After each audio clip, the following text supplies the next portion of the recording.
ओ hello, कहाँ जा रही है तुम? एक्सक्यूज मी, मैं कहाँ जा रही हूँ ये मैं तुम्हें क्यों बताऊं? इनफैक्ट तुम मुझसे ये सवाल पूछने वाले होते कौन हो? बकवास बंद करो अपनी, वरना वरना वरना क्या करोगे तुम? फिर से कोई नया किलर हायर करोगे मुझे मारने के लिए? लेकिन याद रखना, इस बार तुम अकेले अंदर नहीं जाओगे, बल्कि तुम्हारे साथ तुम्हारी ये प्यारी माँ और तुम्हारी वो सो कॉल्ड बीवी भी जाएगी। क्या चाहती हो तुम? जो मैं चाहती हूँ वो आपको मालूम है, लेकिन फिर भी अगर मैंने जवाब दे दिया ना तो आपको बहुत तकलीफ होगी। बहुत एहसास है तुम्हें हमारी तकलीफ का। सब लोग तुम्हारी करतूत की बातें कर रहे हैं, तुम्हें क्या पता तकलीफ क्या होती है। वाओ, मानना पड़ेगा आपकी ममता को, लेकिन घटिया करतूत मेरे नहीं बल्कि आपके लाडले बेटे और आपकी सो कॉल्ड बहू के हैं। मैंने कहा ना, तुम कहीं नहीं जाओगे। कौन रोकेगा मुझे?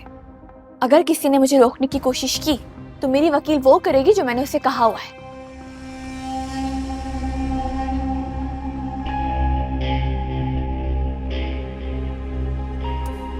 जाने दो उसे।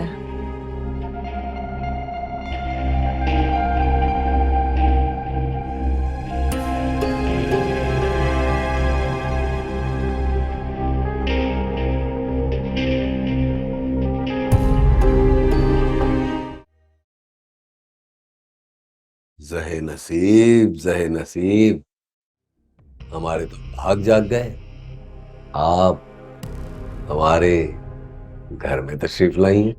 बकवास बंद रखो अपनी। अच्छा अच्छा, चलो ये बताओ कि तुम किस लिए आई हो? रिक्वेस्ट करने आई हो कि मैं तुम्हारे और रेहान के ताल्लुकात के बारे में दिलशाद और ज़हीन को कुछ ना बताऊं? यही कहने आई हो ना? लेकिन अब कुछ नहीं हो सकता अमल मैडम। अब ये सारा किस्सा तुम्हारी बर्बादी पे खत्म होगा, क्योंकि अब मैं ऐसा पत्ता फेंकूंगा कि तुम्हें बर्बादी से कोई नहीं बचा पाए। लेकिन तुम फिक्र मत करो, तुम मुझे बर्बाद भी कबूल। मुझे बर्बाद करने का बहुत शौक है ना तुम्हें? बहुत जल्दी है तुम्हें मुझे बर्बाद करने की, लेकिन तुम ये बात नहीं जानते हो कि बर्बादी खुद तुम्हारे सर पर मंडला रही है। बर्बादी? ये देखो, इसे गौर से पढ़ो।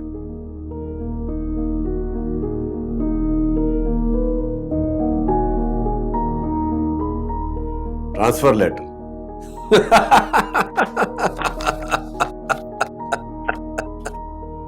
अमल मैडम, तुम शायद भूल रही हो कि मैं यहां पर दिलशाद मैडम का सिक्योरिटी इंचार्ज हूं और मुझे यहां से कोई भी ट्रांसफर नहीं करवा सकता। तुमने शायद गौर से नहीं पढ़ा, क्योंकि दिलशाद आंटी ने खुद इस पर साइन किया है। देखो जरा। और हाँ, अब से तुम ऑफिस की सिक्योरिटी संभालोगे, चौकीदार साहब। हरगिज़ नहीं मैडम, ये एक लेटर तो क्या, ऐसे 1000 लेटर भी आ जाए ना, तब भी मैं यहां से जाने वाला नहीं हूं।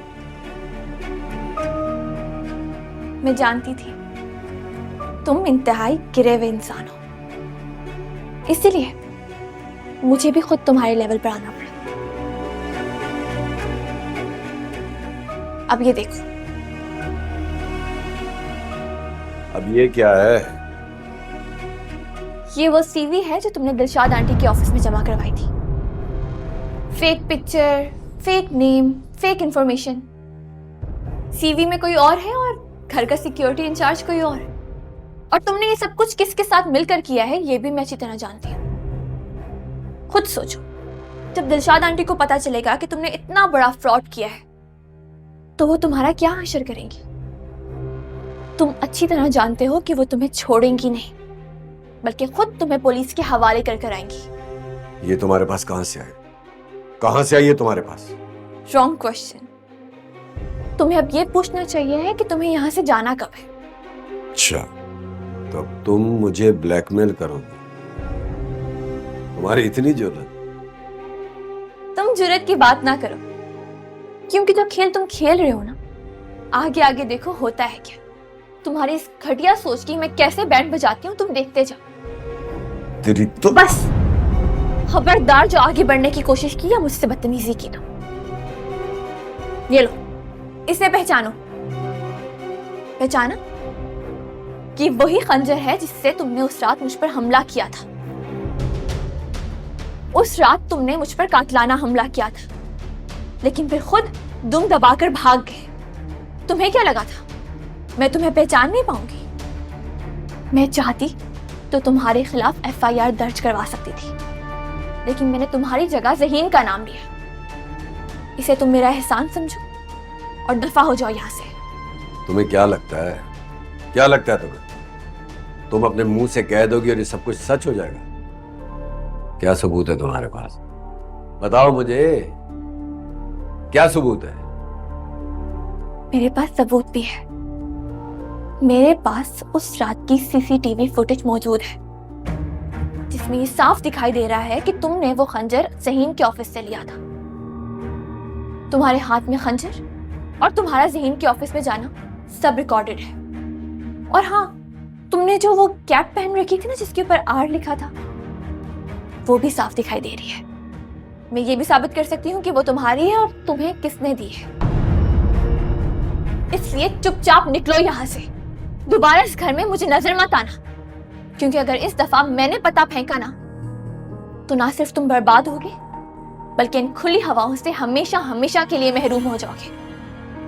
अमल, अमल, मेरी बात सुनो, मेरी बात सुनो। हम बैठ के बात जस्ट शट। अगली दफा एफआईआर दर्ज करवाने मैं खुद जाऊंगी। अब फैसला तुम्हारे हाथ में है। तुम्हें आजादी चाहिए या फिर जेल की सुलाखें? अमल,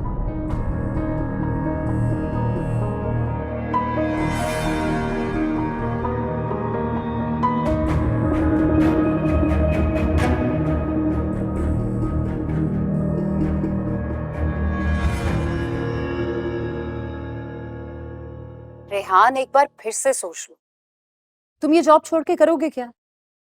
याद है ना, पहले इतनी मुश्किल से जॉब मिली थी। अब तुम अमल के खातिर यहाँ से भी रिजाइन करोगे? आप या बेफिक्र हो जाए, अब आपके भाई के लिए जॉब्स की कमी नहीं है, मिल जाएगी। रेहान, ऐसा भी हो सकता है कि तुम दिलशाद मैडम से कहकर उनके ऑफिस तक महदूद रहो। फिर जब उनके घर आना जाना ही नहीं होगा तो लड़की खुद ब खुद तुम्हारी नजरों से दूर रहेगी। सारे फसाद की जड़ अमल ही तो है।